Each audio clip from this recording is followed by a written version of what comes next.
A good way to initially put it is, so these are the same medications they use for advanced prostate cancer, Lupron, right? Because it castrates the hormones from an individual's body, right? It like shuts the whole system off. And a lot of these older men can't tolerate it because they have such severe mental responses to it. You know, they get depressed, they lose all of their energy, they go into menopause, they have hot flashes. They can only do it for a couple of months before they can't tolerate it. And they're doing this kids who are 11 years old.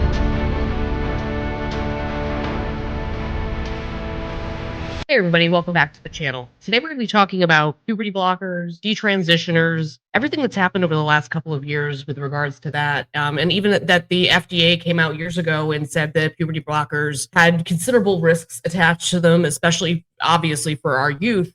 And that a lot of this has all been one great big lie, which we all know this already, but I really just feel as though we need to continue to explore this and get into this topic and talk about it and start holding the trans activists responsible, the doctors responsible, and do something about what has occurred over the last, I want to say 10 years, if not more. And there has been a lot of damage that has been done to young people as a result. We're going to react to some videos about that, and you're going to see some things today that are probably going to shock you. Before we get into this, please like, comment, and subscribe to the channel. I really couldn't do this without you guys, and to really push the algorithm and to help me out here, please, give a like, give a share, leave a comment. We really want to be able to spread this information out further to the masses so they understand. The mainstream media has been ignoring this for years. They don't want to talk about it. They don't want to go there. They continue to lie. They continue to gaslight, which is why a lot of people have created channels like myself to talk about these issues and these topics, because nobody wants to go there. And mainstream media is just absolute garbage now, and they can't tell the truth, especially about some of this stuff that's gone on in the trans community and how it's affected LGBT as a whole. I'm quite frankly done with it, and a lot of people are speaking out, and we're going to continue to do it, and we are not going to be gaslit, and we aren't going to be silenced. All right, let's get into it. I know all of you take one hormone and then you become trans rights activists. I wanted to give myself time to really explore my feelings and detransition before I shared them with you. But if you want to see the truth, this is the truth. I'm an almost 30-year-old man. This is what I look like. This is what I sound like as an almost 30-year-old man. This is what happens when you let people transition in adolescence before they've had a chance to grow up. So just to clarify for those of you that may have missed it, and listen very carefully to what this person's saying. This is a 30-year-old man, okay, that took puberty blockers and started transitioning as a child. So this is the result now, okay? Notice there's no voice drop. They sound an awful lot like a girl or a boy that hasn't hit puberty yet. But again, this person is almost 30 years old and they're a male. So that's what the puberty blockers did to this person. So now they have to live with it. And I don't even know if there's a way to do anything about it. A lot of detransitioners have said to me that they don't want any more medicalization. They just kind of have to suffer through life now this way because they're just so sick of being, experimented on pretty much. They had a chance to even learn who they were. Not just but pressure people to transition at these ages. Young, vulnerable people who are already so suggestible.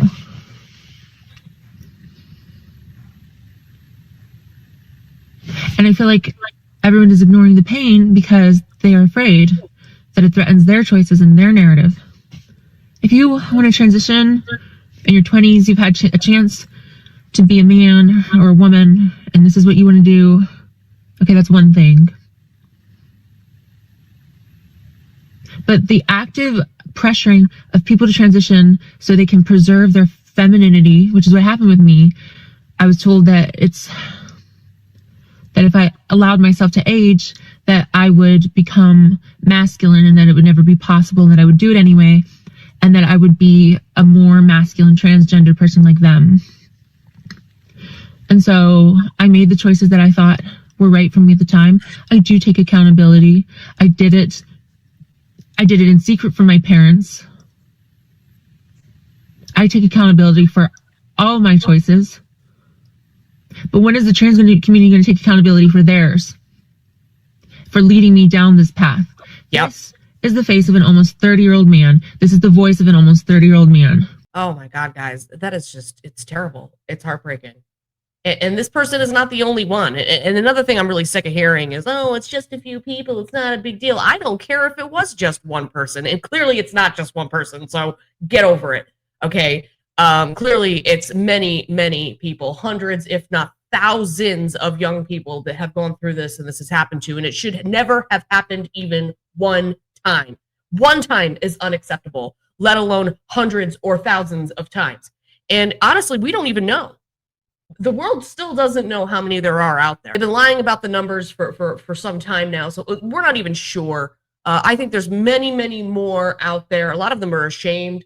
A lot of them are afraid to admit that they even went through this and they did this. Clearly, this is the fault of the adults in the room, the supposed experts in the room, these parents that have trans housing by proxy. Yeah, that's a thing now, guys, trans housing by proxy. I'm just so disappointed that things got to this point. You know, it just used to be about equal rights and everybody living in love and in peace and tranquility and happiness. And that is not what any of this is. I don't see an ounce of trans joy. That's all a sold lie to the masses. We undergo female puberty? What happened?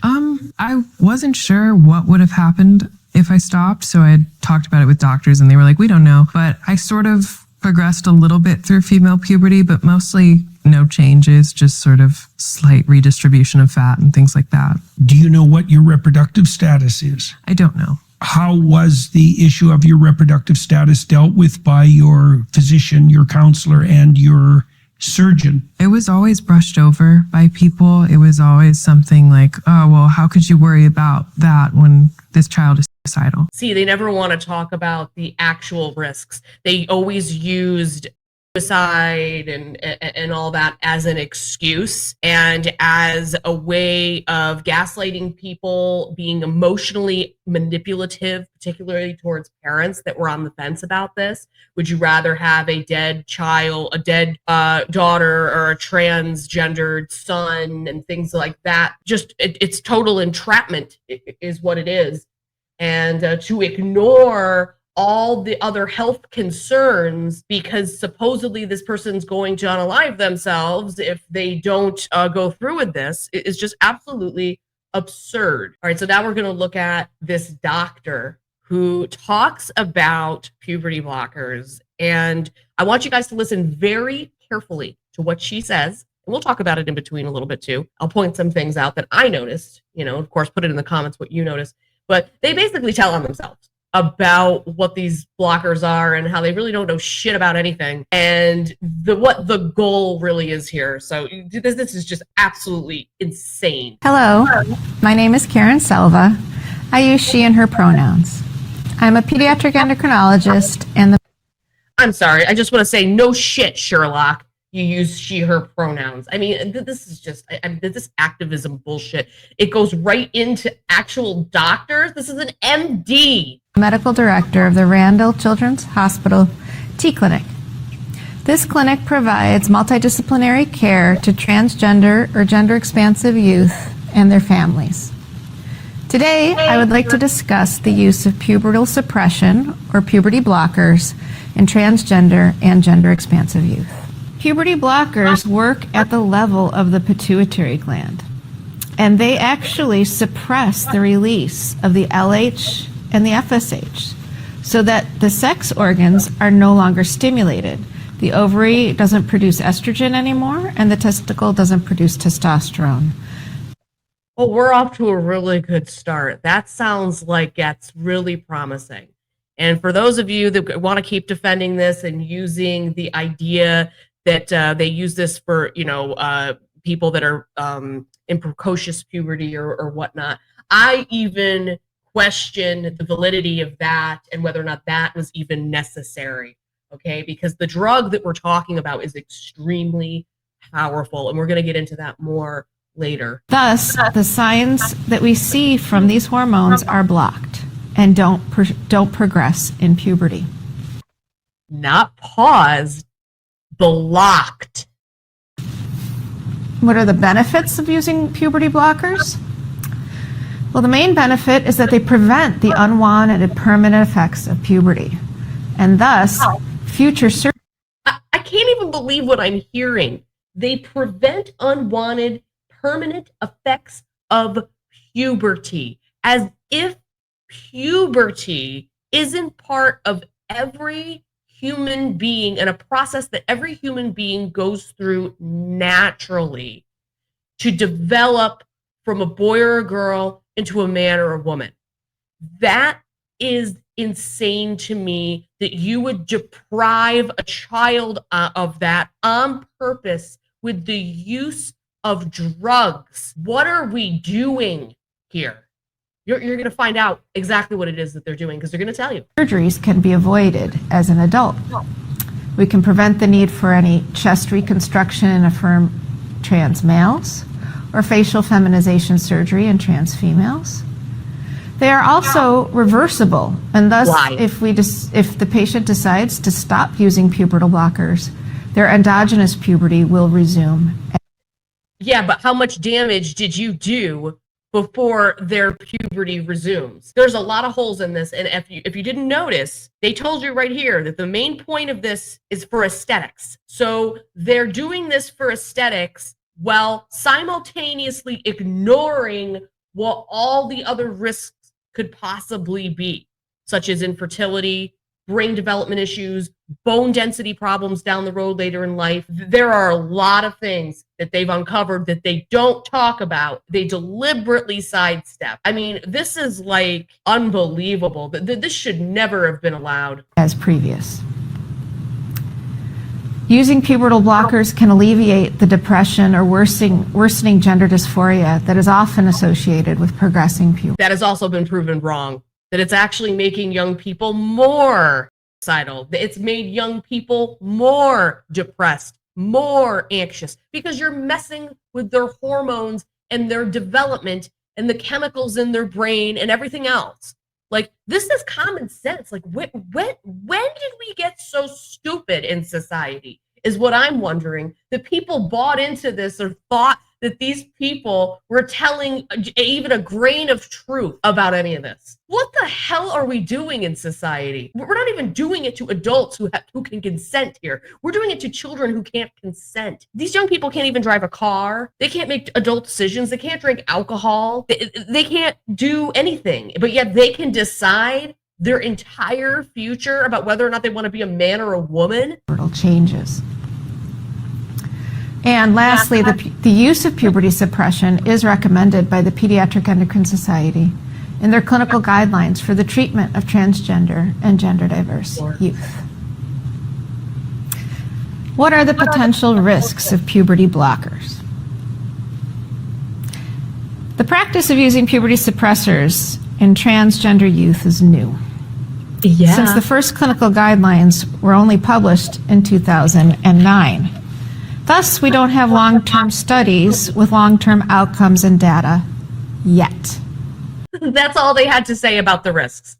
Basically, we have no idea whether or not any of this is helpful or if it works. And what we do know that's negative, we're certainly not going to come forward and tell you yet, because they know damn right well that what they did was 100% wrong and 100% this was a grift, 100%. I mean, what they're doing is creating lifelong medical patients by doing this, because once you get them in that door and get them on that conveyor belt to deprogram them, essentially, you're going to need hormones the rest of your life. You're probably still going to need surgeries down the line, and they know that. They know that. So this is all hoopla and crap. Plus, whatever damage is done to you as a result of being on puberty blockers, oh, well, they're going to have solutions for that down the road now, too. I mean, this is abuse. This is malpractice. I've never seen anything like it. I don't think that we've ever seen anything quite this insane in the medical field before. And I think that people are going to try like hell and they're going to run like hell, a lot of them. You've already seen it. A lot of these people are starting to disappear, go off the radar, because they know they're in a heap of trouble. In particular, you know, during the Biden Harris administration, they were really pushing a lot of this stuff and covering up for what the FDA was coming out and saying about how that there were considerable risks and potential harms that could be done. They were ignoring the data coming in from overseas in different countries that were kind of ahead of the curve, actually, on some of this, and reporting back that there's some major problems. And they continue to push the agenda and listen to trans activists and everything else. There's a clip here of Tulsi Gabbard talking about this back in, I believe, 2022. The FDA made a disturbing but not at all surprising announcement just a few days ago about children's health.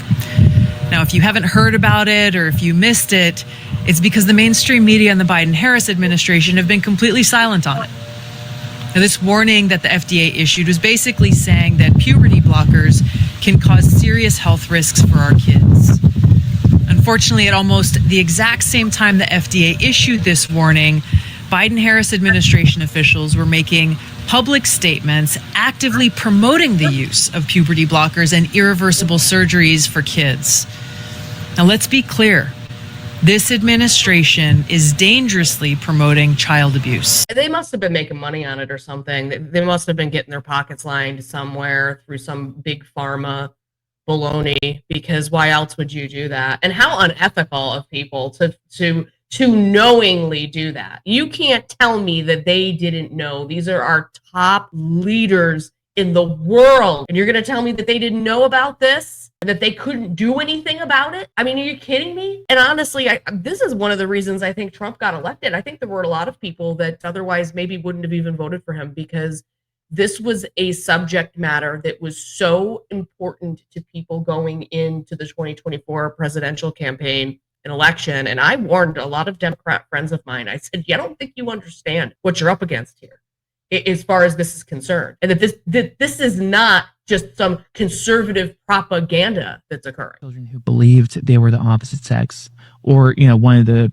kind of made up sexes in between, and then plugging them into the clinic where they would get started on puberty blockers at Tanner stage 2, which is before the onset of pubertal development, right? Before the onset of secondary sexual characteristics like breasts or, pubic hair growth. And then So after just to that. be clear, how old were these children that they would be putting the puberty blockers, giving the puberty blockers to? 11 years old was the youngest I've seen. Wow. And important to know that these blockers are just as severe, if not more severe, than the most radical surgeries, because it's like having a million microsurgeries on every single cell in your body.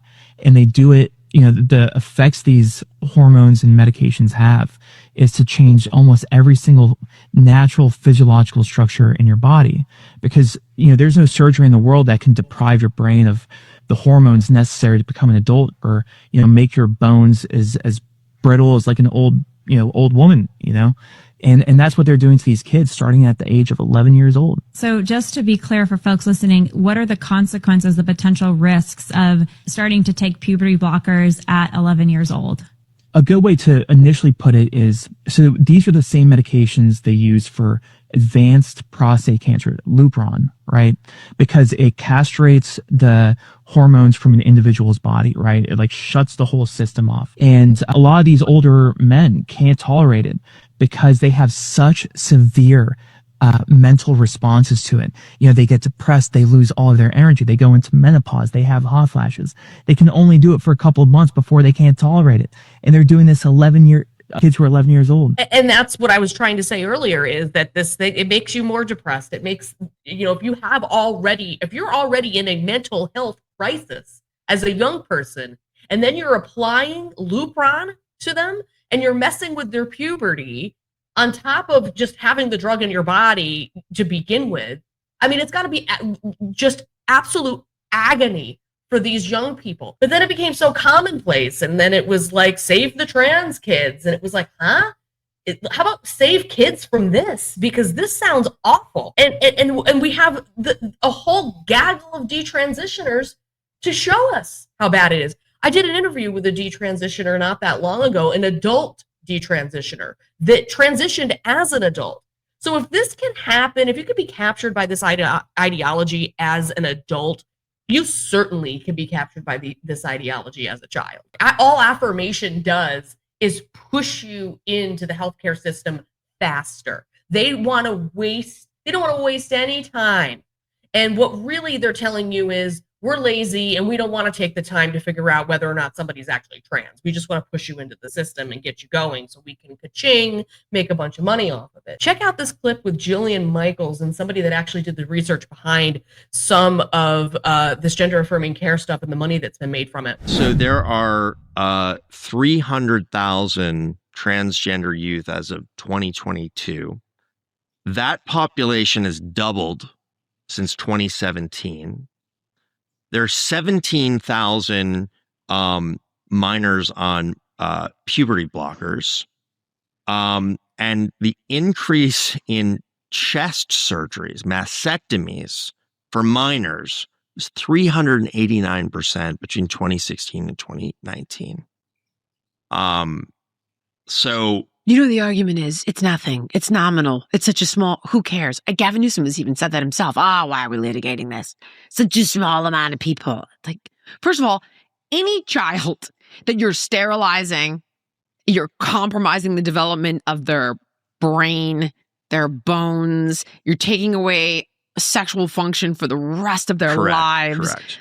One kid's too many. Too. Right. Incontinence. No incontinence. That's a new one.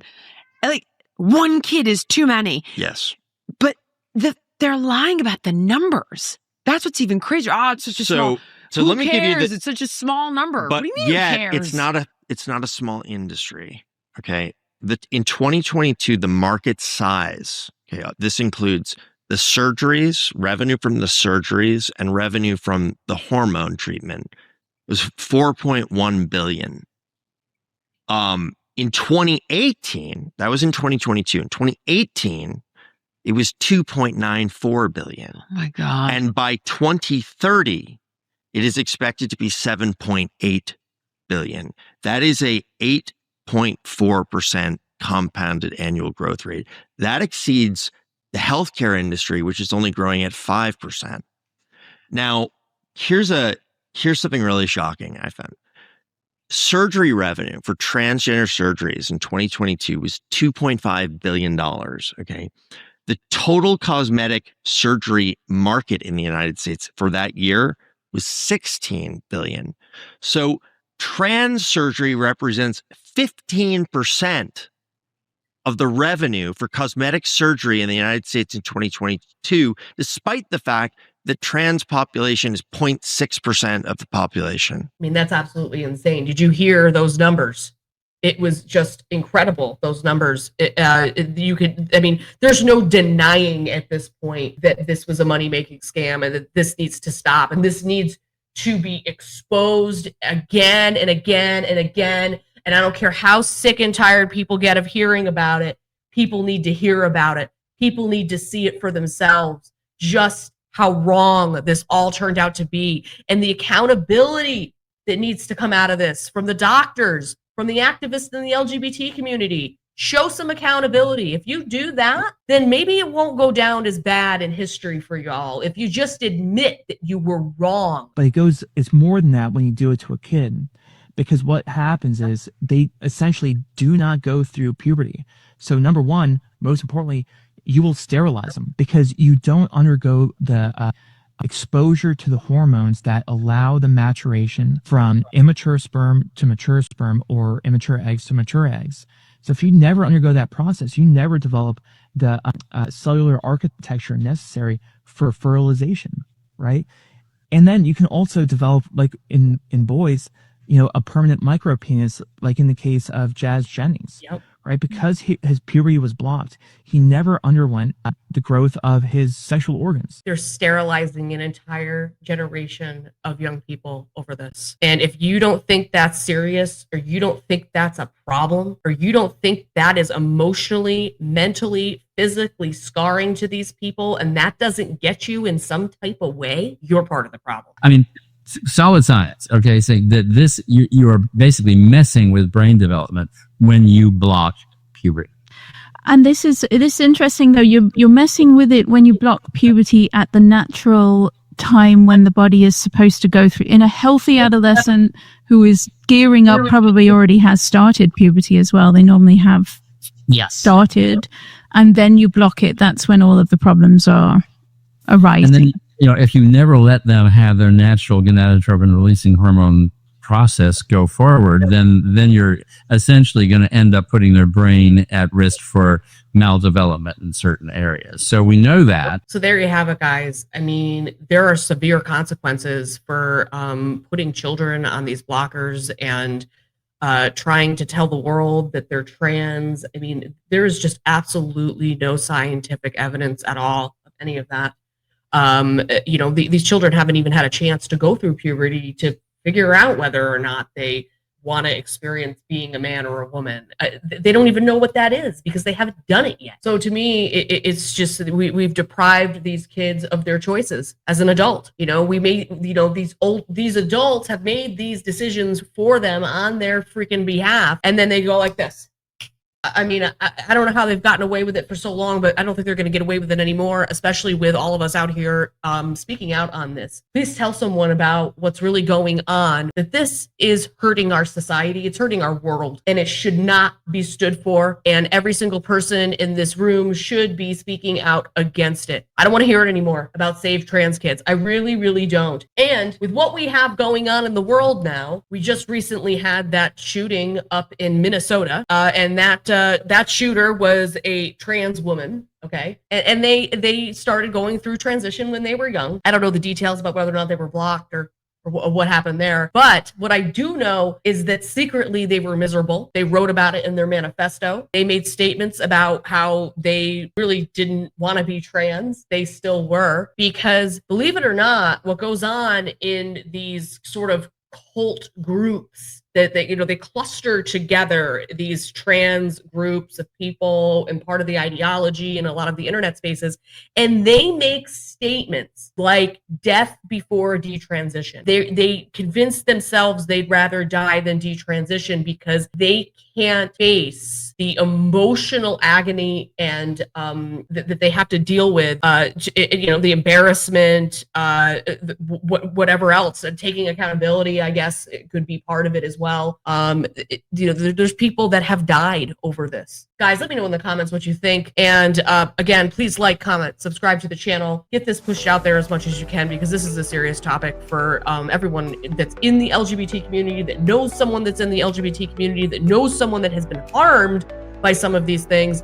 And what we really are trying to strive to do is to stop this and get back to a place of normalcy in the community itself, and step away from all this trans trauma that's going on, and try to move forward and do better. I'll see you in the next one.